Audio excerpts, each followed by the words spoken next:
Well, hello everybody. Josh here with Josh's Lawn and Landscape.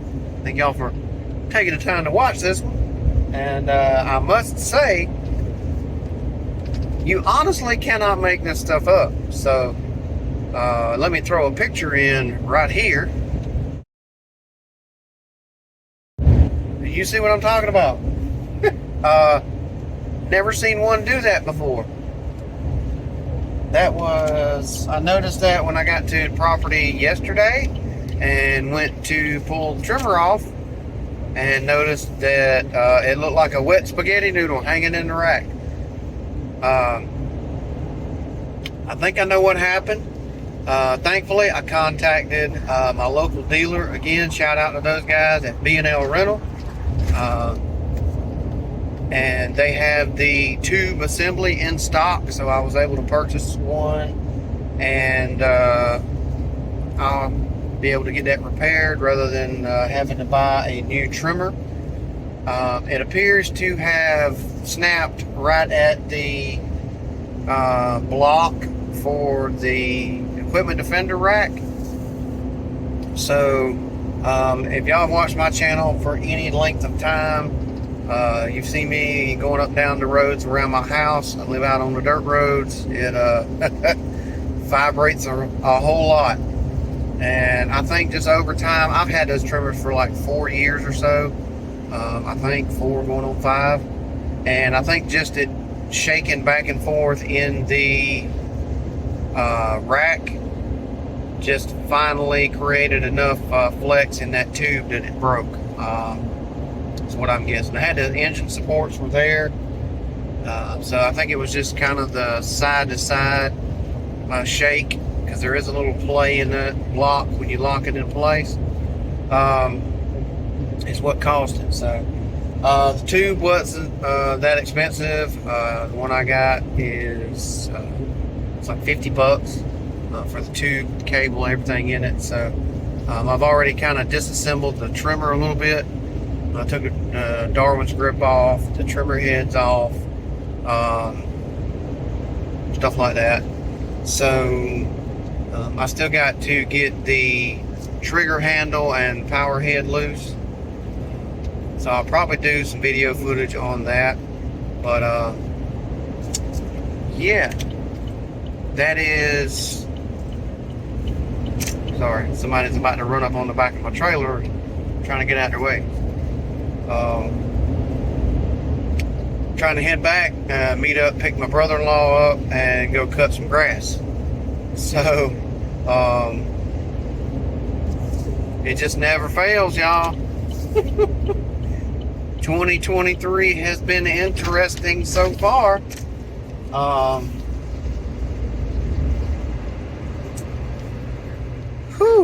But like I said, thankfully I was able to pick up, well, my father-in-law actually, big thanks to my father-in-law. He went by while I was at work today. He had to go uptown for something and was able to swing by the dealer and pick up the tube. So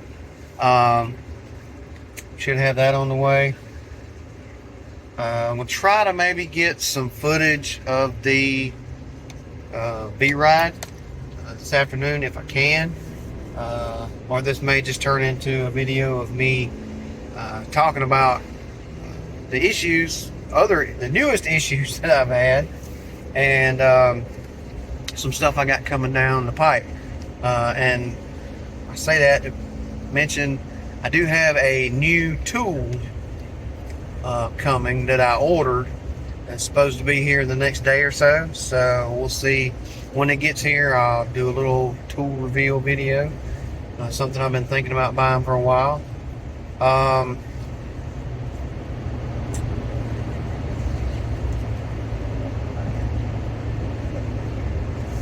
Sorry, this dude just runs right on out the side of the road. And you pay attention to the car coming down the road. Had to move over. So yeah, I got that tool coming. There'll be some footage coming, hopefully, of the repair or the addition of replacement of the new tube, shaft on one of my FS94Rs, and so I'll talk about that and maybe do a little how-to. Uh,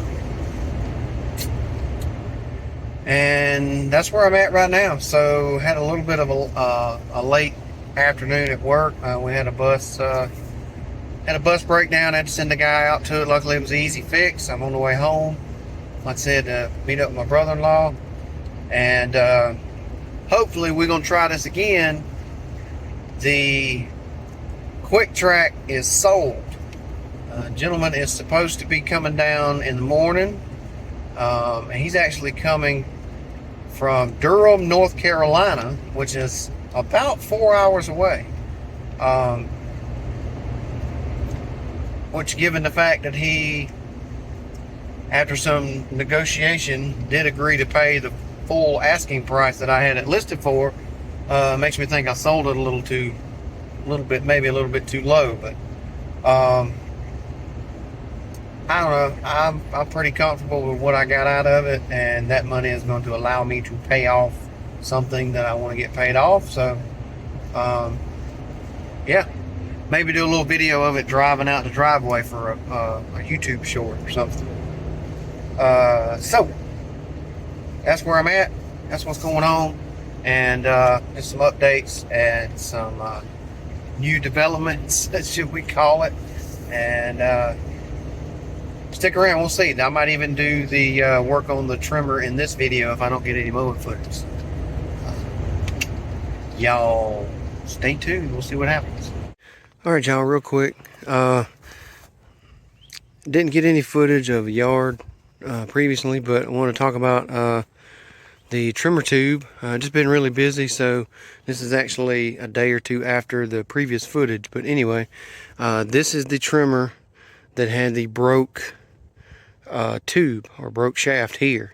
Say I ordered a new tube from a local dealer. Again, shout out P&L Rental. Andy got me hooked up over there. So I got the new tube in.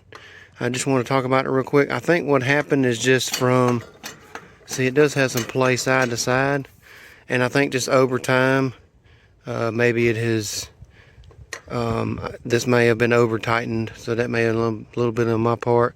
It just kind of, a little bit of flex in here and slowly wore it out. Again, I've had it for about 4 years or so on the rack. So I got everything back on, Darwin's grip, everything here, trimmer head assembly and everything. So real quick, what you'll need to do this, want to go over it real quick, is if you have a metric hex key set like this one. This is a oh, here you go, Husky, had it at Home Depot. And you need the, see if I can zoom out on it there and get it into focus, the 5. So you can see the one with the 5, in order to remove your equipment defender brackets and the Darwin's grip here. So that'll be for those.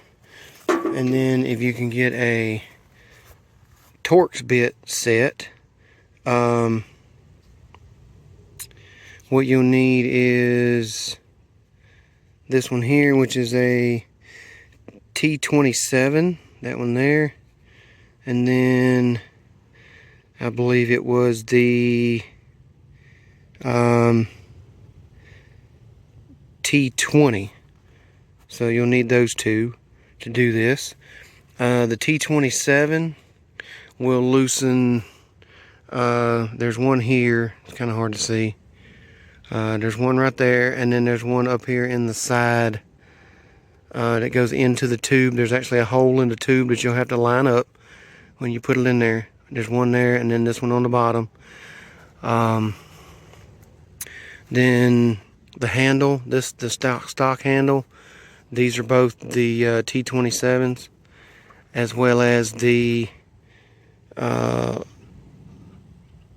locking or tightening screw here that holds the trimmer head assembly on to the end of the shaft. So those are all T27s.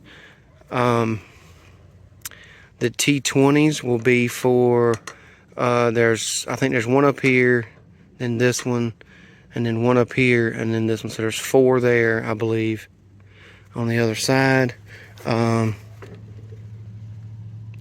Yes, 4.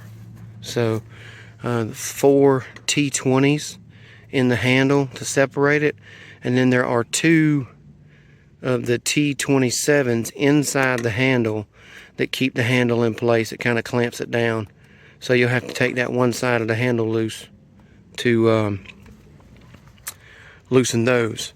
Then the tube assembly has a plastic inner piece that the cable mechanism runs through. The whole tube can just slide out, and then you just slide the cable down the middle of the tube and then line up this hole first on the other side. Let's see if I can show it to you. This one right here, because there's a hole in this tube that this one goes in. So line that one up first, then you can tighten your handle back in place where you want it, put the other cover on, tighten that up. So and then reassemble, putting all your other pieces on it. So there it is, got it back working. Everything's running good, so that is how you would and then just make sure to be real careful that you get the tube slid all the way into the right position first, and then put your trimmer head assembly on at the end, because there is a piece that sticks out of the end of the tube that has to go into a gear slot inside here. So if you look down in, as soon as you take it off, you can see it. There's a round hole that the geared end of the cable goes into. So just make sure that that's sticking out, and you get this pushed far enough back so that it's locked in place. So just a little side note there. So that's the general setup of the replacement tube on a FS94R. Real quick, here on the Skag, and it's a quick, you know what, never mind. I might do a separate video for that. Get some more footage. Yeah. So we're going to stick to this video being on the trimmer tube replacement primarily. So that's that. So just wrapping up Mother's Day weekend. Just want to say happy Mother's Day to all the mothers out there. Hope y'all had a happy, safe, and blessed day. Thank y'all for all that y'all do, and thank y'all to everybody who has supported the channel as well. I appreciate it. Y'all let me know if y'all have had to replace one of these tubes before. Pretty easy, like I said. $50 repair versus a $400 piece of equipment. So, hey, can't complain about that. And there will be a review coming, initial review of the Skag V-Ride 2. So I'll get into that in another video. But y'all let me know y'all's thoughts on the trimmer tube replacement. And again, thank y'all. Appreciate all the support. And as always, y'all be safe, be kind, be blessed, and catch you on the next one. Thanks, everybody.